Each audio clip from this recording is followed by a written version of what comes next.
বাংলাদেশ 18 কোটি মানুষের দেশ, হয় কিছু কম হবে, না হয় কিছু বেশি হবে।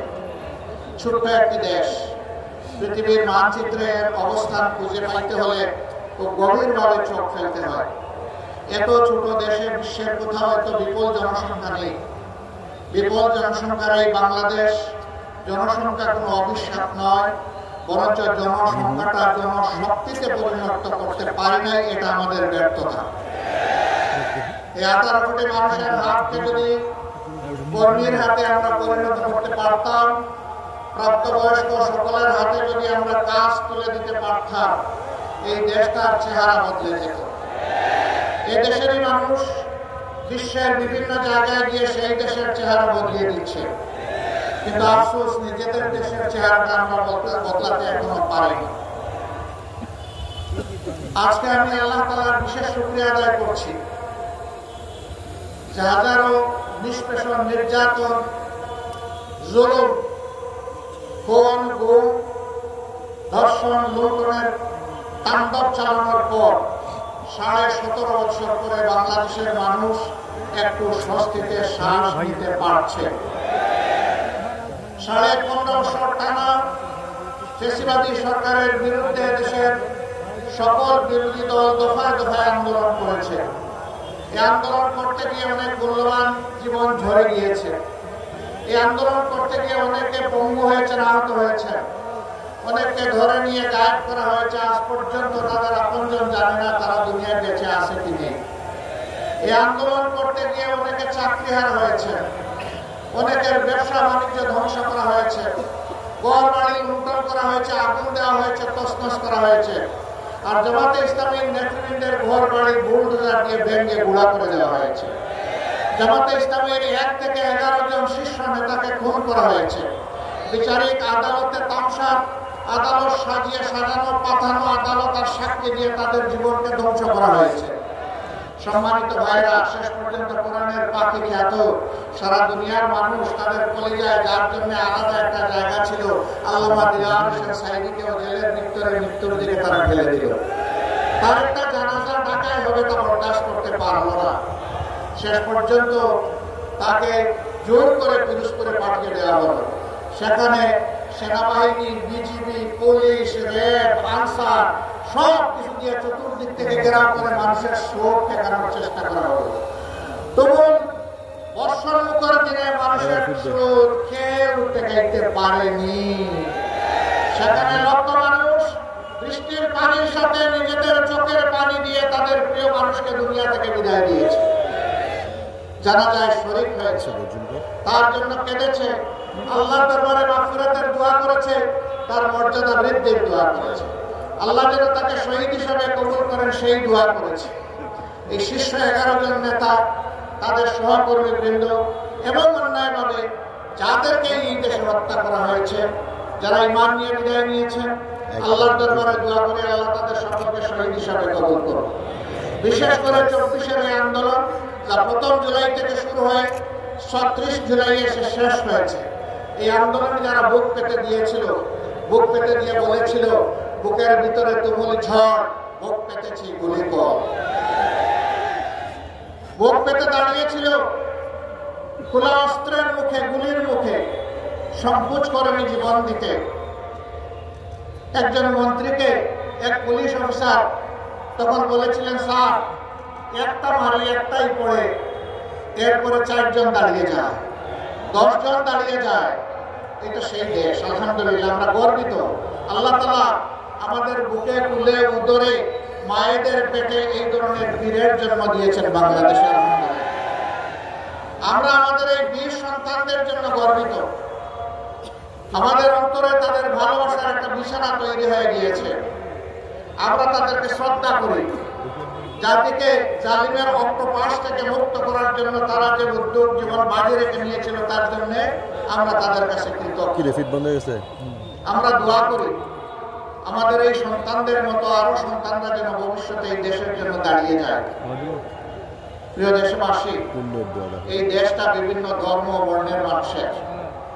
যুগ যুগ ধরে আমরা এখানে শান্তিপূর্ণভাবে সহাবস্থান করে আসছি, কিন্তু যে দলটি জাতিকে বিভিন্ন অংশে ভাগ বিভক্ত করে রেখেছিল সংখ্যাগুরু সংখ্যালঘু বলে। তারা ফায়দা উঠেছে, আর তারাই যদি সংখ্যা লঘু বলে কিছু থাকে তাদের সর্বনাশ এই দলটি করেছে। তাকে জায়গা জমি দখল করা অবৈধভাবে, ইজ্জতের উপরে হাত দেওয়া, সম্পদ লুণ্ঠন করা এবং কাউকে কাউকে তাদের ঘর বাড়ি থেকে তাড়িয়ে দেওয়া, হায়নার মতো এই কাজগুলো তারাই করেছে। তারা নিজেরা করে দোষ ফেলেছে ইসলামপন্থীদের উপর। যারা আল্লাহর বান্দা, যারা আল্লাহর উপর ঈমান রাখে, তারা কখনো কোনো মানুষের ক্ষতি করতে পারে না, কোনো মানুষের প্রতি হিংসা পোষণ করে না, কোনো মানুষের জীবন নিয়ে তামসা করে না, কোনো মানুষের ইজ্জতের উপরে হাত দেয় না, কোনো মানুষের ইজ্জত তাদের সম্পদকে নিজের সম্পদ মনে করে না। আমরা দাবি জানিয়েছিলাম, জাতিসংঘের হিউম্যান রাইটস কমিশনকে আমি একটা চিঠি দিয়েছিলাম 13 সালে, যে আমাদের বিরুদ্ধে যে অভিযোগগুলো দেওয়া হয় আমরা তার তদন্ত দাবি করছি। এই তদন্ত করবে জাতিসংঘ, আমরা সর্বাত্মক সহযোগিতা করব। আমরা চাই 72-এর 10 জানুয়ারি থেকে শুরু করে 24-এর, এখন নতুন করে আবার বলছি, 24-এর 5 আগস্ট পর্যন্ত, এমনকি আজকের দিন পর্যন্ত বাংলাদেশে এরকম যতগুলো অঘটন ঘটেছে তার সুষ্ঠু তদন্ত হোক, তার শ্বেতপত্র জাতির সামনে প্রকাশ করা হোক। সেই শ্বেতপত্রে আমি ব্যক্তিটি যদি কালো বলে চিহ্নিত হই, দুষ্কৃতিকারী বলে চিহ্নিত হই, আমাকেও যেন ক্ষমা করা না হয়। আমরা দেখতে চাই এরা কারা, কারাই জাতির সর্বনাশ করে সংখ্যাগুরু এবং সংখ্যালঘুর মারামারি লাগিয়ে দিয়ে। সম্মানিত ভাইরা, এবারকার এই পরিবর্তন বিপ্লব অভ্যুত্থানের পরে 4 দিন বাংলাদেশে কোনো সরকার ছিল না, পুলিশ ফাংশন করে নাই, বিজিবি ঘর থেকে বের হয় নাই, আর্মিরা শুধুমাত্র গাড়ির উপরে তারা মহড়া দিয়েছে। কিন্তু আল্লাহ শুকরিয়া, বাংলাদেশে এই 4 দিন বড় কোনো অঘটন ঘটে নাই। কারণ এই দেশের মানুষ দেশকে ভালোবাসে, মানুষকে ভালোবাসে, এই জন্য এই দেশের প্রত্যেকটা মানুষ ছিল এই 4 দিন সরকার। তারা সরকারের দায়িত্ব সবাই পালন করেছে যার যার জায়গা থেকে। জামাত ইসলামী, অন্যান্য ইসলামী দল, মাদ্রাসার ছাত্র, অন্যান্য দেশপ্রেমিক দল সেই 4 দিন সমস্ত মন্দির, মঠ, প্যাগোডা, চার্চ সবগুলো পাহারা দিয়েছে, যাতে কোনো জায়গায় কোনো অঘটন না ঘটে। এরপরে দুর্গাপূজা যখন আসলো, একটি গোষ্ঠী বাংলাদেশকে অস্থির করার চেষ্টা করলো। আমরা আমাদের হিন্দু ধর্মের ভাইদেরকে আশ্বস্ত করে বললাম, পূজা আপনারা নির্বিঘ্নে করবেন, আপনাদের পাশে থেকে আমরা পাহারাদারি করব। তারা তাদের পূজা করেছে, আমরা নিরাপত্তা যতটুকু পারি তাদের পাশে থেকে করেছি। আবার যে জায়গাটায় তারা প্রয়োজন মনে করেন নাই ওখানে আমরা যাই নাই, যেখানে তারা প্রয়োজন মনে করেছেন আমরা সেখানে গিয়েছি, প্রশাসনকে সহযোগিতা করেছি। তবে আমরা চাই না নির্দিষ্ট কোনো ধর্মাবলম্বীদের তার একটা উৎসব আসবে, একটা অনুষ্ঠান আসবে, সেই উপলক্ষে তাদেরকে পাহারা দিতে হবে, এটা আমরা চাই না। যদি বাংলাদেশে মসজিদ পাহারা দেওয়ার দরকার না হয়, মন্দিরও পাহারা দেওয়ার দরকার হবে না। আমরা সেই সামাজিক নিরাপত্তা বলয় দেখতে চাই। আমার সম্মানিত ভাইরা, মুক্তিযুদ্ধের পক্ষের বিপক্ষের অনেক আওয়াজ, গুঞ্জন, অনেক বিভক্তির কথা, অনেক বিষ ছড়ানো কথা আমরা শুনেছি।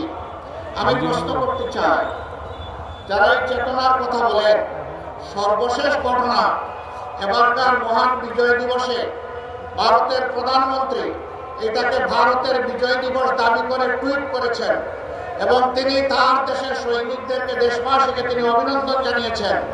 একটা শব্দ তিনি বাংলাদেশ নামে উচ্চারণ করেননি। আপনাদের চেতনা কোথায় ছিল? এই বিজয় কি বাংলাদেশের না ভারতের? আপনারা বলুন, এই বিজয় বাংলাদেশের না ভারতের? বাংলাদেশের যদি বিজয় হয়ে থাকে আর ভারতের প্রধানমন্ত্রী যদি এই বিজয় তাদের বলে দাবি করে, আপনারা চুপ কেন? আপনাদের চেতনা কোথায় যায় তখন? সীমান্তে যখন ফেলানির লাশ ঝুলে থাকে, আপনাদের চেতনা তখন কোথায় থাকে?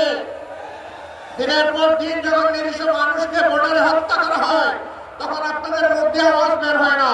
বরঞ্চ আপনাদের এক সময় পররাষ্ট্রমন্ত্রী বলেছিল, সীমান্তে যারা বাংলাদেশি মারা যায় তারা দুষ্কৃতিকারী। লজ্জা, জাতীয় লজ্জা। আপনারা এই দেশের মন্ত্রী হয়ে ভিন্ন দেশের গান গান, কারণ আপনাদের মাথা অন্য জায়গায় আপনারা বন্ধ করে রেখেছেন।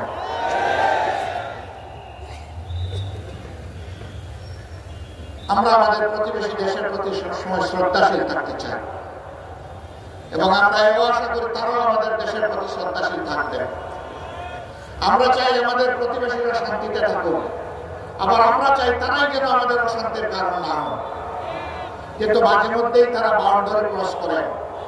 বাংলাদেশের মসনদে কে বসবে, কে কার সাথে জোট বাঁধবে, কে সরকার গঠন করবে, তারা বাংলাদেশে এসে তরকারিতে লবণ দেয়। আমরা আগামীতে আমাদের তরকারিতে আর কাউকে লবণ দিতে দেখতে চাই না। আমাদের তরকারি আমরা পাকাবো। বাংলাদেশের মানুষ ঠিক করবে এখানে কে ক্ষমতায় আসবে আর কে ক্ষমতায় আসবে না। সম্মানিত ভাইরা, তিনটা নির্বাচন গেল, তাদের কার্যকালে, তাদের মেয়াদকালে গায়ের জোরে যেভাবেই হোক ক্ষমতায় ছিল, সেই সময়টা এদেশের আপামর জনগণ ভোট দিতে পারেনি। বিশেষ করে এখন যাদের বয়স 26 বছর হয়েছে, তারা তিনটি নির্বাচনে একটা ভোট দেওয়ার সুযোগ পায়নি। কেন? যুব সমাজকে বাদ দিয়ে আমার দেশ চলবে? এদেশের উন্নয়ন অগ্রগতি হবে? কখনো না। শেষ পর্যন্ত যুব সমাজের সমস্ত অধিকার কেড়ে নেওয়া হলো। ছাত্রদের হাতে সার্টিফিকেট ধরিয়ে দেওয়া হয়, কিন্তু চাকরি এবং কাজ তাদের কপালে জুটে না। কোটার চক্রান্তে বন্দী করে তাদের কপাল কিসমত হাইজ্যাক করে নিয়ে যাওয়া হলো। তারা এর জন্য রাস্তায় নামলো অধিকার আদায়ের জন্য। ছোট্ট একটি দাবি, সেই দাবিটাকে করোনা কায়দায় হেলমেট এবং মুগট দিয়ে দমন করার চেষ্টা করা হলো। গুলি চালানো হলো, শেষ দিন পর্যন্ত মানুষের বুকে গুলি চালানো হলো। কম বেশি 2000-এর মতো বুকের দর কেড়ে নেওয়া হলো। আমরা আল্লাহর দরবারে দোয়া করি আল্লাহ তাদেরকে শহীদ হিসেবে কবুল করুন, তাদের পরিবারকে আল্লাহ তাআলা সবর ইখতিয়ার করার তৌফিক দান করুন। 34,000 ছেলে মেয়েকে কঠিন ভাবে আক্রমণ করে আহত করে তাদেরকে পঙ্গু করে দেওয়া হয়েছে। 500-র অধিক দুই চোখে দেখে না, 750-র অধিক এক চোখ হারিয়েছে। 500-র বাইরে কত হাজার পা হারিয়েছে, হাত হারিয়েছে, আল্লাহ ভালো জানেন। সেই হিসাব আমরা এখন বলতে পারি। নির্মম ভাবে তাদের উপর আক্রোশ করা হয়েছে। তারা তো ক্ষমতার প্রতিদ্বন্দ্বী হয়ে রাস্তায় নামেনি, তারা একটা অধিকার চেয়েছে। কিন্তু শেষ পর্যন্ত আল্লাহর ইচ্ছা, তাদের একটি অধিকারের সাথে জনগণের সমস্ত অধিকারের জন্য তারা লড়াই শুরু করলো এবং সেই লড়াইয়ে আল্লাহ তাআলা সাহিত্য নেমে আসলো। আল্লাহ তাআলা বাংলাদেশের জনগণকে উপহার দিলেন শান্তি এবং স্বাধীনতা, যার কারণে আজকে আমরা কথা বলতে পারছি। এইরকম ময়দানে গত 15.5 বছর আপনারা কোন দলকে দেখেছেন? আওয়ামী লীগও নামে নাই, আওয়ামী লীগও নামে নাই। কেন আমরা এখানে একা খালি মাঠে তো আর খেলা চলে না, সেই মাঠে আর কোনো প্লেয়ার নাই, তারাই একা। অবশ্যই এটাও ঠিক, 14 নির্বাচনে 154টি আসন তারা দখল করেছিলেন বিনা প্রতিদ্বন্দ্বিতায়। 18 নির্বাচন করেছেন রাতের বেলা, মিডনাইট ইলেকশন। আর 24-এর ইলেকশন করেছেন আমি আর দাবি। একদিকে আওয়ামী লীগের ক্যান্ডিডেট, আরেকদিকে আওয়ামী লীগের নিউট্রাল ক্যান্ডিডেট, স্বতন্ত্র ক্যান্ডিডেট। কি হাস্যস্কর! এই সরকার ছিল দামি সরকার। আলহামদুলিল্লাহ, দামি সরকার হওয়ার কারণে সামান্য একটু ফুটে উড়ে গেছে সরকার। এখন তারা আবার মুখে ধমকি দিচ্ছেন, আবার তারা ফিরে আসবেন, দেহ দখল করবেন, আবার আগের মতো তারা তাণ্ডব চালাবেন। বলেন যে খাইয়ে নাও, যে কয়দিন বাঁচার বেছে নাও, আবার আসতেছে, আবার দেখা হবে। মানে আত্মস্বীকৃত খুনি, খুনের মুক্তা দিয়েই চলেছে। আমরা তাদেরকে বিনয়ের সাথে বলতে চাই, এই অধ্যায় ক্লোজ। আমার ভাই রফিকুল ইসলাম বলেছেন, স্বৈরশাসকরা পালিয়ে গেলে আর ফিরে আসে না। চৌশেস্কু আসে নাই, রেজা শাহ পাহলভি আসে নাই, বেন আলী আসে নাই, আর উনি কয়েকজনের নাম নিয়েছেন, কেউই আসে নাই। না, কেউ আসতে পারবে না। শ্রীলঙ্কার স্বৈর শাসনও পালিয়ে গেছে, আসে নাই, আসবে না। আপনারা মানসিক সান্ত্বনার জন্য যাই বলতে থাকেন বলুন, বাংলাদেশের মানুষকে বোকা ভাববেন। অনেক যন্ত্রণা আমাদের উপর করা হয়েছে, চাপিয়ে দেওয়া হয়েছে, জুলুম করা হয়েছে।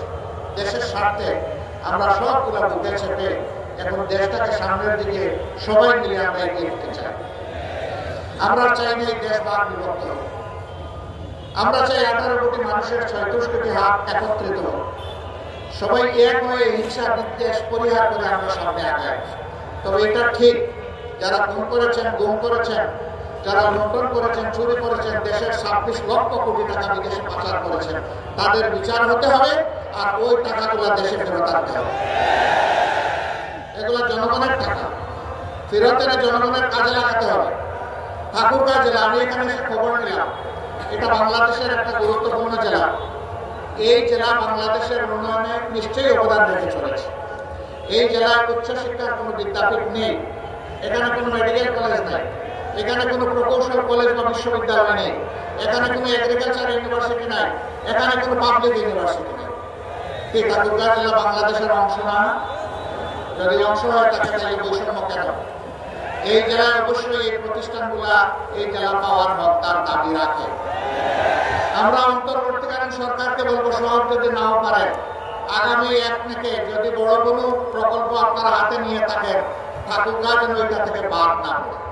কমপক্ষে একটা মেডিকেল কলেজ দিয়ে যাত্রা শুরু করেন, আপনারা সিদ্ধান্ত নেন, কার্যক্রম শুরু করেন। পরবর্তী নির্বাচিত সরকার এসে সেটা পূরণ করবে। বাকি যে সমস্ত ন্যায্য দাবি আছে সেইগুলো পর্যায়ক্রমে দেখতে হবে। আমরা এমন চাই না বাংলাদেশের সম্পদের উন্নয়ন যে কোনো এক জেলায় চলে যাক আর বাকি জেলা বঞ্চিত থাক, এটা আমরা চাই না। আমরা চাই সমতার ভিত্তিতে বাংলাদেশের সকল জেলা যেন তার অধিকার ফিরে পায়। তার জন্য একটা জিনিসের নিশ্চয়তা বিধান করতে হবে, সেটা হচ্ছে আদালতে ন্যায় বিচার। যদি ন্যায় বিচার কায়েম হয়, অধিকার কাউকে চাইতে হবে না, এটা রাষ্ট্রের দায়িত্ব, যার অধিকার তার ঘরে পৌঁছে দেবে। আল্লাহ যদি আমাদেরকে এমন কোন সুযোগ দেয়, আমি তো দাবি পেশ করলাম, ইনশাআল্লাহ আমাদের কাছে আর কোনো দাবি পেশ করা লাগবে না। আমরা ওয়াদাবদ্ধ, আমরা আমাদের সামর্থ্যের ভিতরে সর্বোচ্চ যেটা করা সম্ভব সেটা করবো ইনশাআল্লাহ। অন্য কেউ যদি সরকার গঠন করে, যদি আপনাদের সেই দাবি অপূরণ থেকে যায়, আপনারা যখন দাবি করবেন, আওয়াজ তুলবেন, আপনাদের হাতের সাথে হাত মিলিয়ে আমরা আওয়াজ তুলবো ইনশাআল্লাহ। ওই দাবি আদায়ের জন্য আমরা একাকার হয়ে যাব, তারপরে আমরা দাবি আদায় করে ছাড়বো ইনশাআল্লাহ। সম্মানিত ভাইয়েরা, এটা শুধু ঠাকুরগাঁওর জন্য নয়, সারা বাংলাদেশের জন্য একই নীতি হওয়া উচিত। প্রধানমন্ত্রীর বাড়ি যেখানে হবে, সেখানে উন্নয়নের সমস্ত জোয়ার দিয়ে পানি ওখানে ধাক্কা লাগবে, এটা আমরা চাই না। যিনি প্রধানমন্ত্রী হবেন, দেশের প্রত্যেক ইঞ্চি মাটিকে তার সম্মান করতে হবে, প্রত্যেকটি মানুষকে তার সম্মান করা লাগবে, তবেই তিনি দেশের প্রধানমন্ত্রী হিসেবে বিবেচিত হবেন। মন্ত্রী পরিষদের সদস্যরা কোনো এলাকার প্রতিনিধিত্ব করবেন না, সেই মন্ত্রণালয় সারা বাংলাদেশের আর যত কাজ আছে সব জায়গার প্রতিনিধিত্ব করবে। এইভাবে যদি ইসলামের ভিত্তিতে দেশ চলে, ইনশাআল্লাহ এই দেশ আগামীকার বিশ্বে উন্নয়নের একটা রোল মডেল হবে। আমি হাসিনার রোল মডেলের কথা বলছি না, সেই রোল মডেলে 26 লক্ষ টাকা দেশের বাইরে চুরি করে চলে গেছে, ওইটা না। আমি সত্যিকারের রোল মডেলের কথা বলছি। সেই বাংলাদেশ আমরা করতে চাই। আপনারাও সেই বাংলাদেশ চান? আলহামদুলিল্লাহ, এই বাংলাদেশে শিশু, বৃদ্ধ, আবাল বনিতা, নারী, পুরুষ নির্বিশেষে সকলে ঘরে বাইরে কর্মক্ষেত্রে সর্বত্র তারা একটা মর্যাদা পাবে এবং নিরাপত্তা তাদের নিশ্চিত হবে ইনশাআল্লাহ। এই বাংলাদেশ গঠনের জন্য আমাদেরকে আরো অনেক ত্যাগ স্বীকার করতে হবে। আপনারাও কি সেই ত্যাগ স্বীকার করতে প্রস্তুত? শিওর? বুঝে শুনে হাত তুলেছেন, আওয়াজ দিচ্ছেন, মুবারকবাদ। সংগ্রাম আমাদের শেষ হয়নি, আমাদের সন্তানরা এখনো স্লোগান দিচ্ছে, আবু সাইদ মুক্ত, শেষ হয়নি যুদ্ধ। আমাদের যুদ্ধ মানবতার মুক্তি অর্জিত না হওয়া পর্যন্ত চলবে ইনশাআল্লাহ। আমরা একটা বৈষম্যহীন দেশ চাই, ছাত্রাবাস মুক্ত দেশ চাই, অবৈধ দখলদার মুক্ত দেশ চাই, দুর্নীতি মুক্ত দেশ চাই, ঘুষ মুক্ত দেশ চাই, এবং একটা সাম্যের বাংলাদেশ আমরা চাই, একটা মানবিক বাংলাদেশ চাই। সেই মানবিক বাংলাদেশের জন্য আমরা ইনশাআল্লাহ কাঁধে কাঁধ মিলিয়ে, হাতে হাত মিলিয়ে আমরা সামনের দিকে এগিয়ে যাবো। আল্লাহ আমাদেরকে কবুল করুন।